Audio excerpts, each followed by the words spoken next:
Good morning, children. Welcome to today's lecture. And today, according to your timetable, you have social studies. In the previous classes, Shweta ma'am has already completed first 4 chapters, and today we'll be doing the 5th chapter, that is the Plateau region of India. Let us start. Look at the given map of India. You will see that a larger part of India is plateau region. A plateau is a piece of land which is flat and higher than sea surrounding. Okay. We have all now. In second chapter, we have discussed the 6 physical features of India, and one of them is the plateau region. And so, what is a plateau? A plateau is a piece of land which is flat. Okay, what is plateau? It is a piece of land. Piece of land means it is a part of land which is flat. Okay, and which is higher than the sea surrounding land. Like, suppose here is the land and here is the sea, so the land is higher than the sea. Okay, so that region will be called as a plateau region. Location. If you look at the map of India given above, you will find that a large part of India is plateau in the south, and it is spreading to the south of the Great Plains of North. This plateau is covering nearly half of the area of India, which is triangular in shape with a broad base in the north and the narrow apex in the south. It is surrounded by the water on 3 sides, hence it is called peninsular plateau. Okay, so if we talk about the location of the plateau region, here you see that, see, this is the plateau region. This is the plateau. It is a this area is the plateau region. Okay, if I show you in chapter number 2, you can see here, see this in second chapter, you can easily see this. Okay, map is not given there. I'll be showing you in the live class. And if I show you in the this chapter number 5, so here is these area, this triangular part here, you can find the shape of a triangle. This is the plateau region here. Okay, and it is located at the south of the Great Plains of North. These are the Great Plains of North, and here it is located at the south of the Great Plains of North. Okay, and this plateau covers nearly half of the area of India. So it covers mostly half of the India, which is triangular in shape, which I have shown you there. Okay, with a broad base in the north and the narrow apex in the south. And you know that, since, see here, you have water bodies here. So, and this is the plateau region. So that is why it is surrounded by 3 sides. It is surrounded by water from 3 sides: first side, second side, third side. So that is what is called the peninsular plateau. Okay. Okay, it is made up of ancient igneous and metamorphic rocks. It is the oldest part of Indian subcontinent. So it is made up of ancient igneous rocks. I have already you might know that the type igneous rock, metamorphic rock. So these are the igneous rock and metamorphic rock. So these plateau region are made from ancient igneous and metamorphic rock. Okay, and it is the oldest part of Indian subcontinent. The plateau is divided by Narmada river into 2 parts. First is the Malwa plateau and second is the Deccan plateau. Here is the Narmada river, this side it is Malwa plateau, this side it is Deccan plateau. The boundary between these two units is formed by the Vindhya range.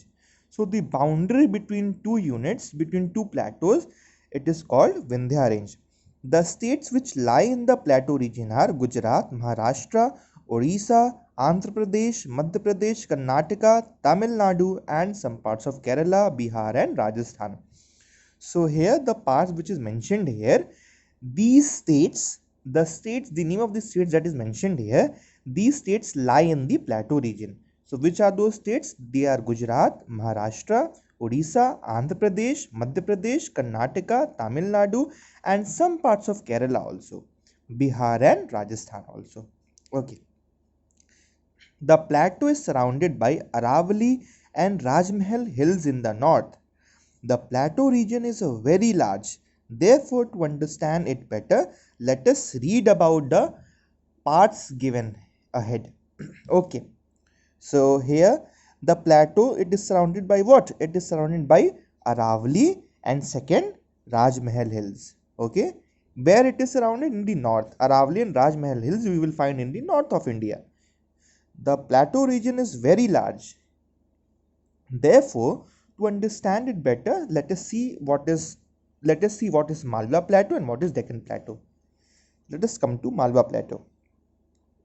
The western part of the central highlands is known as the Malwa Plateau, and further eastwards are the Bundelkhand and Baghelkhand plateaus in Uttar Pradesh and Chota Nagpur plateaus in Jharkhand. Okay, so what is where? So the western part of the central highland, the western part of central highland is called Malwa Plateau. Okay, and further eastwards are, and if you go from east to that, there it will lie Bundelkhand and Baghelkhand plateaus. Bundelkhand lies in Uttar Pradesh, and so these two areas lie in Uttar Pradesh, and Chota Nagpur plateau, it lies in Jharkhand. This plateau is surrounded by the Aravalli range. So this area of plateau it is surrounded by what? It is surrounded by Aravalli range. It is one of the oldest mountain range in the world. Okay, and Aravalli mountains are the one of the oldest mountain ranges of the world. The Malwa Plateau is drained by the rivers Chambal, Sindh, Son and Damodar. So these are the names of the river by which through which the Malwa Plateau is surrounded. Now let us come to Deccan Plateau. So what is the Deccan Plateau? The part of the peninsular plateau extending to the south of the Vindhya is called the Deccan Plateau. Okay, so what is Deccan Plateau? So it is the part of the peninsular plateau. Peninsular means this plateau area you see na, this thing. So it is the part of the peninsular plateau. Okay, and which extends to the south of Vindhya range is called the Deccan Plateau. So this is the Narmada river, above it is Malwa Plateau, and here it is Deccan Plateau. Okay, and this this is the part of the peninsular plateau which is called the Deccan Plateau. Okay, the western edge of the Deccan Plateau is called the Western Ghat. So the western edge means western side of the Deccan Plateau is called the Western Ghats, and the eastern side of the Deccan Plateau is called the Eastern Ghats. You will be reading further in this. Okay, the highest peak of the peninsular region, Anal peak of peninsular region. So which is the highest peak? So Anal Mudi is the highest peak of this region. Okay, Anal Mudi is the highest peak of this region, which is 2695 meters above sea level. Okay, and where it is situated? It is situated in the state of Kerala, and it is the highest peak of the Annamalai hills. So what is this? This is the hill. It is a hill, and it is the highest peak in this plateau region. The eastern edge of Deccan Plateau is marked by the Eastern Ghats. Western side is called the Western Ghats, and eastern side is called the Eastern Ghats. Here see, this side it is Western Ghats, and this side it is Eastern Ghats. Okay, now unlike the Himalayas, which have sharp lofty peaks, the hills of the peninsular region are low and they do not have high peaks. So what is here? Unlike the Himalayas, so not like Himalayas. Unlike means not alike. Okay, unlike the Himalayas, which have sharp lofty peaks, the hills of the peninsular region are low and they do not have high peaks. So what do you find in Himalayas? You find very sharp point. Okay, sharp peak. You find the mountains are like this in northern part. Okay, but in peninsular region you will not find sharp lofty mountains. You will find non-sharp lofty mountain like this kind of structure you will find there. Okay, now they are old hills which have been eroded by various agents of graduation over a long period of time. Okay, so they are the old hills, like the mountains that you find, they are new hills as compared to these hills. Okay, and you know that soil erosion occurs, so the agents rain, water, air, wind, these all are the agents which keeps on cutting the which kept on cutting the top of the mountain slowly, and hence these mountains lost its sharpness. Okay, and they became non-sharp, and these mountains you will find in the lower part, in the plateau region only. They do not have any snow fields or glaciers due to the temperature. Obviously, you know that northern part of India is little cold as compared to southern part. Okay, so these mountains are found in southern part of the country, so they do not have any snow fields. Okay, they don't have any glaciers and they don't have any snow there. Okay, a large number of rivers flow through the Deccan Plateau region. Okay, so a large number of rivers flow in this region. The river Narmada flowing through a narrow rift valley between the Vindhyas to the north and the Sutpuras to the south separates the Deccan Plateau from Malwa Plateau. As I have told earlier also, the Narmada river separates the Malwa Plateau and Deccan Plateau. Okay. To the south of Satpura range flows the Tapi and Narmada. These rivers also flow into the Arabian Sea. So these are the rivers that flow in the Deccan Plateau. Okay, and what do? These rivers also flow into the Arabian Sea. This side, Arabian Sea. Okay, both Narmada and Tapi do not form any delta. Narmada River and Tapi River, they don't form any delta.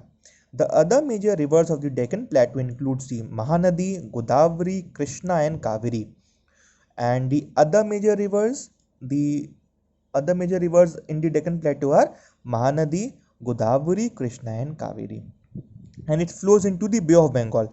This Tapi Narmada, it flows in the Arabian Sea, and Mahanadi, Godavari, Krishna, Kaveri, it flows in the Bay of Bengal.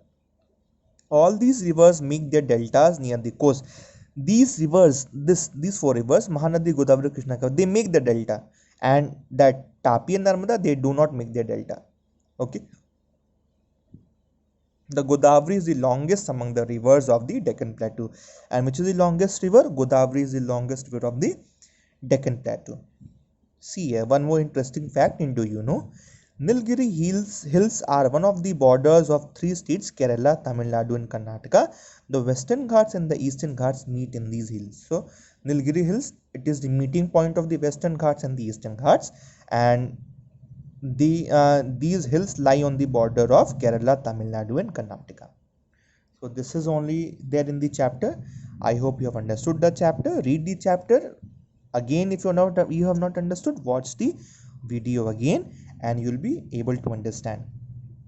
Okay, so the further part we'll be discussing in the next class.